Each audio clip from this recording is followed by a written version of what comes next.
Baik, kita lanjut ke materi berikutnya. Pada materi sebelumnya kita telah membahas cara membuat IP address pada mikrotik dan cara akses cara akses mikrotik menggunakan web browser. Pada materi kali ini kita akan membahas topologi internet via kabel. Jadi kalau teman-teman lihat di sini ada basic konfigurasi pada mikrotik ya. Jadi skenario kita itu kita akan buat sebuah konfigurasi pada mikrotik agar PC pada Ether 2 itu bisa mendapatkan IP address otomatis ya dan terhubung ke internet. Jadi nanti untuk topologi sederhananya kita buat mikrotik itu Ether satunya mengarah ke sumber internet. Di sini saya menggunakan modem. Terus untuk Ether 2-nya langsung masuk ke PC. Oke. Kalau teman-teman ingat ya, pada video sebelumnya saya menggunakan Ether 1 untuk terhubung ke mikrotik dari laptop saya. Jadi sekarang kita reset config dulu untuk mikrotiknya supaya nggak ada settingan lagi. Kita anggap konfigurasinya benar-benar clean atau bersih ya. Untuk reset konfigurasi pada mikrotik, masuk ke menu sistem, pilih reset konfigurasi, centang no default sama do not backup. Oke, kita yes. Tunggu beberapa menit ya, kurang lebih 1 sampai 2 menit.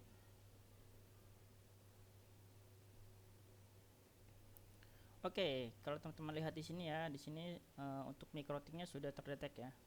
Setelah saya reset, untuk mikrotik sudah terdeteksi kembali.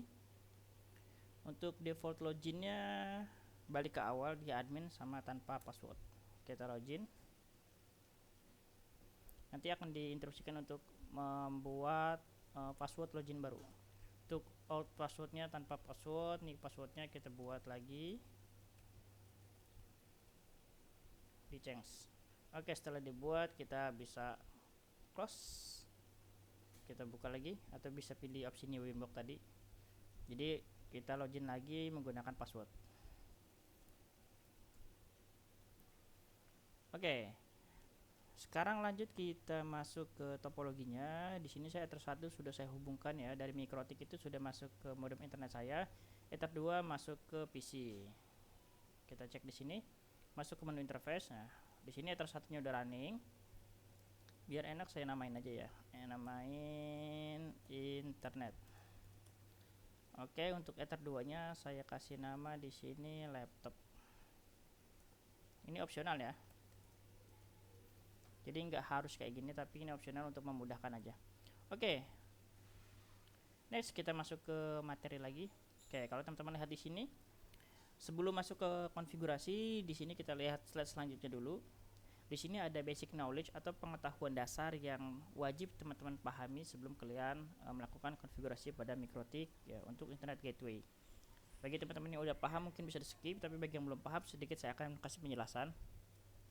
Jadi ada beberapa cara agar mikrotik bisa dapat internet dari ISP atau modem. Ya, kalau teman-teman lihat di sini ya, jadi di sini tuh sebelum si mikrotik bisa distribusi internet ke klien di Ether 2, mikrotiknya sendiri itu harus bisa dapat akses internet. Nah, itu flow-nya. Jadi di sini ada 3 cara bagaimana supaya si mikrotik ini bisa mendapatkan akses internet. Oke, ini saya rapikan dulu sedikit. Oke, sorry. Oke, cara yang pertama bisa menggunakan static IP. Ya, teman-teman bisa menggunakan static IP pada mikrotik. Tinggal disamakan aja. Jadi mikrotik itu kan port satunya connect ke modem. Jadi tinggal setting di port satunya mikrotik atau di ether satunya mikrotik dengan segmen yang sama sesuai dengan IP si modem atau internet.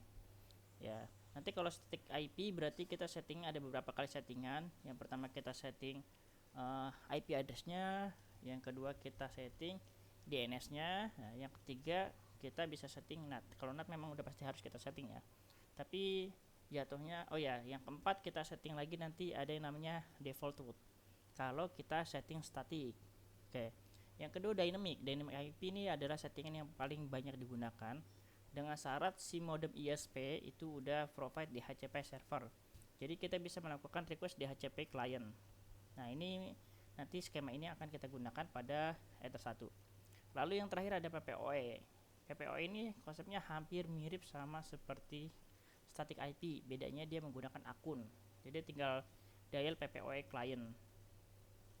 Terus di sini juga ada beberapa config mikrotik yang umum digunakan untuk internet gateway.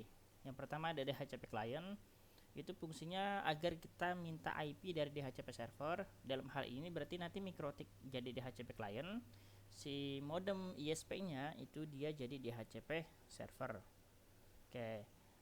Nanti dibalik lagi nih. Ketika si mikrotik nyiapin IP untuk Ether 2, berarti si mikrotik jadi DHCP server.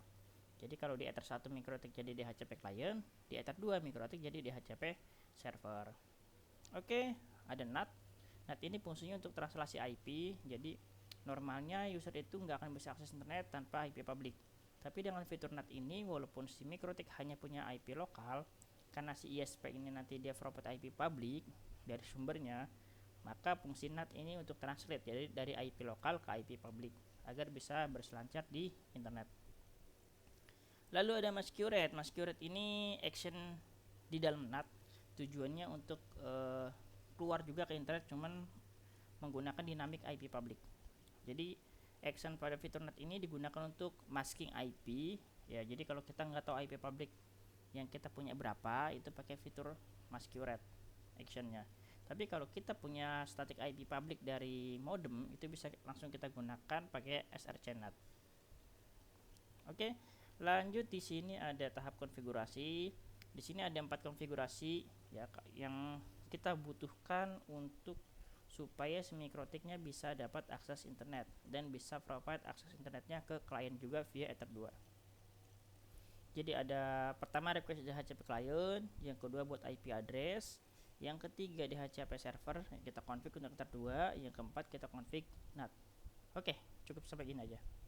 Oke, tanpa panjang-panjang lagi karena saya rasa sudah cukup panjang, kita langsung praktek aja. Oke, kita masuk ke poin 1, DHCP client. Oke, masuk ke fitur IP, di sini pilih DHCP client, diklik add.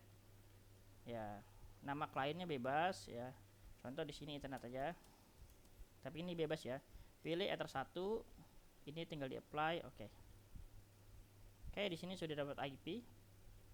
Bisa cek juga IP-nya di menu IP address, di IP address.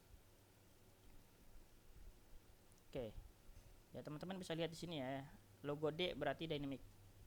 Nah, oke, setelah poin 1 selesai kita lakukan atau kita konfigurasi, untuk memastikan apakah si mikrotik ini bisa internetan atau enggak, kita tinggal masuk ke terminal. Oke. Kita tes, nah ini no aja. Kita tes ping google.com. Oke, sampai sini mikrotik kita sudah dapat akses internet. Oke, kalau teman-teman perhatikan ya, jadi saat teman-teman request DHCP client di sini itu ada beberapa konfigurasi yang auto masuk. Ya, di sini yang pertama itu DNS-nya, kedua NTP, yang ketiga default route. Oke, kita cek di bagian DNS-nya, IP DNS. Nah, dia langsung masuk ya. Terus di sini ada IP route. Nah, di sini. Oke. Jadi kalau teman-teman setting static ini enggak ada, ini kosong. Jadi teman-teman harus setting manual. Oke, langkah pertama sudah selesai. Kita cek di dokumennya. Nah, langkah kedua kita buat IP address untuk Ether 2. Lalu kita buat segmen 51, lalu kita buat DHCP server. Lalu kita buat NAT. Oke, poin 2, 3, 4 langsung aja kita eksekusi. Buat IP address dulu. Masuk ke IP, pilih address. Ya. 192.168.50.124. Interface-nya kita pilih Ether 2, apply OK. Oke, selanjutnya kita buat DHCP server, IP DHCP server, pilih setup, DHCP setup, pilih ke Ether 2 laptop. Next, pastikan ini IP-nya sesuai dengan yang kita buat. Kita next aja. Ini gateway-nya next. Ini range IP yang akan diberikan ke klien next. Send DNS kita centang next. Ini DNS yang akan diterima sama klien next. Ini waktu sewa list time next. Dan sudah selesai. Oke, selanjutnya kita akan buat NAT. Masuk ke IP, pilih firewall dan pilih NAT. Ya, di sini filter rule, di sini ada NAT. Kita add. chainnya srcNAT. Untuk out interface-nya kita pilih Ether 1 ya. Ini kalau nggak teman-teman pilih silakan, ini tetap bisa jalan, tapi kalau teman-teman pilih ini menurut saya ini lebih baik. Kenapa? Karena mengurangi resource si Mikrotik dalam mencari interface mana yang harus keluar ke internet. Oke, selanjutnya actionnya kita pilih masquerade. Nah, ini yang tadi saya bilang ya. Jadi untuk action ini ada dua opsi, yang pertama masquerade, yang kedua srcNAT. Kalau masquerade teman-teman nggak harus pikirin, atau teman-teman bisa fleksibel ya. Jadi mau IP public berapapun ini bisa di masquerade sama dia, bisa di masking. Tapi kalau teman-teman punya IP public static dan ingin internet dari klien yang di bawahnya itu menggunakan IP public itu aja, teman-teman bisa pilih srcNAT di sini. srcNAT sini. Nah, teman-teman harus masukin IP public static yang teman-teman terima dari ISP. Oke, actionnya kita ganti ke masquerade lagi, kita apply, oke. Oke, sampai sini untuk konfigurasi basic Mikrotik sudah selesai ya. Di sini udah ada ya poin-poinnya, poin 1 2 3 4 sudah kita lakukan. Langkah terakhir kita akan uji coba. Oke. Oke, di sini saya masih terhubung ke ini ya, ke wireless. Saya matikan dulu wirelessnya. Oke, sudah saya matikan. Kita IP config dulu. Nah, di sini saya belum dapat IP, ya tinggal IP config renew. Oke, kita pastikan si laptop dapat IP dulu. Oke, sampai sini lihat. Saya sudah dapat IP ya. 192.168.50.254. Ini gateway-nya dari IP si Mikrotik. Oke. Jadi IP config renew ini tujuannya untuk mereset atau merestart si IP pada interface laptop. Jadi cara gampangnya kalau emang teman-teman nggak tahu scriptnya, teman-teman tinggal cabut colok aja kabelnya. Tapi kalau mau soft atau lebih simple, tinggal ketik aja ipconfig renew. Nanti dia akan mereset lagi, akan melakukan update untuk IP yang diterima sama si laptop. Oke, sampai sini IP-nya sudah diterima. Kita tes ping dari laptop ke internet. Oke, laptop sudah dapat akses ke internet. Kita cek di bagian interface-nya. Oke, di sini interface-nya untuk Ether 2 juga running ya. Di sini trafficnya jalan. Terus IP-nya, kalau cek IP di HCP server bagian lists, ini untuk lihat IP saya yang terdaftar di Mikrotik 50254. Ini sama ya. Kita Ctrl C 50254. Ini IP saya. Oke, sampai sini sudah selesai untuk konfigurasi basic internet pada Mikrotik. Nah, ini untuk pengujiannya. Oke, kita lanjut ke materi berikutnya. Mungkin materi berikutnya ini ada sedikit beberapa teori. Jadi saya harap teman-teman bisa simak materi dan teorinya. Tapi kalau memang teman-teman dirasa tidak penting, teman-teman bisa langsung masuk ke tahap konfigurasi hotspot. Oke, sampai bertemu pada materi berikutnya.